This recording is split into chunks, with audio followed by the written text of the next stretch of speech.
हरिवंश नाम सर्व सार छाणी लेत बहुत भार राज विभो देखी कई विषय विषम भो वहीं जोर होत साधु संग आनि करत प्रीति भंग मान काज राजसीन कि जो मुख जो वहीं। व्याख्या अब 2 छंदों में श्री हरिवंश नाम से विमुख लोगों की करुण स्थिति का वर्णन करते हुए सेवक जी कहते हैं कि सर्वसार रूप श्री हरिवंश नाम को छोड़कर ये विमुख लोग अपने सिर पर बहुत सा असार बोझ लाद लेते हैं और संसारी लोगों के राजवैभव देखकर दुर्घट विषय भोगों में मन लगाते हैं। यदि इन लोगों का कभी साधु संग प्राप्त होता है तो ये उनके साथ अनुचित व्यवहार करके प्रीति को भंग कर देते हैं और मान पाने के धनवान लोगों के मुंह ताकते रहते हैं। जहाँ तहाँ अन्न खात सखी कहत आप गात सकल दोष द्वंद जात रात सर्व सो वही प्रसिद्ध व्यास नंद नाम जान बूझ छोड़ही प्रमाद ते लिए बिना जन्म बाद खो वही। व्याख्या ये लोग अपने शरीर को सखी रूप बताते हैं और जहाँ तहाँ का अन्न खाते फिरते हैं। इनका संपूर्ण दिन राग द्वेष आदि द्वंद्वों में व्यतीत होता है और संपूर्ण रात्रि सोते रहते हैं।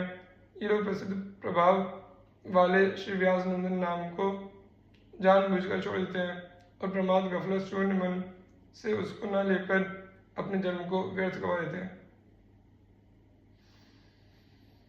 हरिवंश नामहीन खीन दीन देखिए सदा कहा भयो बहुज्ञ वह पुराण वेद पर ढही कहा भयो है प्रवीण जानी मान ये जगत लो करी झिशोभ को बनाई बात गढ़ई।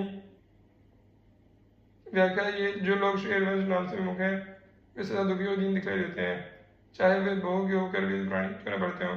क्या वो जिस संसार में कुशल वक्ता एवं अनेक शास्त्रों के जानकार माने जाते हैं क्योंकि उस संसार को जाकर अपनी प्रतिष्ठा बढ़ाने के लिए बनावटी बातें बनाते रहते हैं।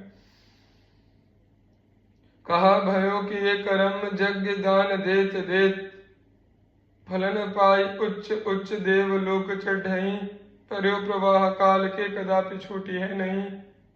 श्री व्यास नंद नाम जो प्रतीति सो न रटहि। व्याख्या क्या हुआ जो हरिवंश नाम से विमुख जिन्होंने यज्ञादि कर्म किए हों और दान दे देकर उसके फलस्वरूप ऊंचे ऊंचे देवलोकों में चढ़ गए हों। सेवक जी दृढ़ता पूर्वक कहते हैं कि काल के प्रवाह में पड़ा हुआ तो उससे तब तक कदापि नहीं छूट पाए जब तक श्री व्यास नंदन के नाम को विश्वास पूर्वक नहीं रटता। जय श्री तलबला प्रवीण जय श्री हरिवंश।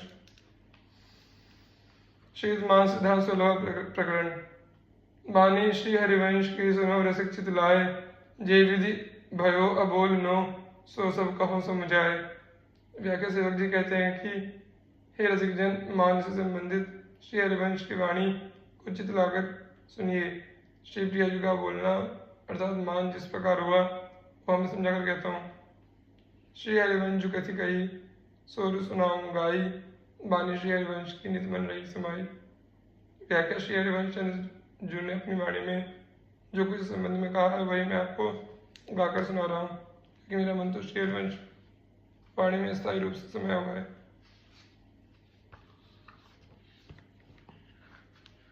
श्री हरिवंश अबोलनो प्रकट प्रेम रसार अपनी बुद्धि न कछुरायो सो बानी उच्चार। व्याख्या श्री हरिवंश जो के द्वारा वर्णित मान प्रेम रस का प्रकट सार है अर्थात मान लीला प्रेम रस की संपूर्ण लीलाओं में सारभूत लीला है। मैं उसके वर्णन में अपनी बुद्धि का बिल्कुल उपयोग नहीं कर रहा हूँ और श्री हरिवंश वाणी का ही आधार रख रहा हूँ।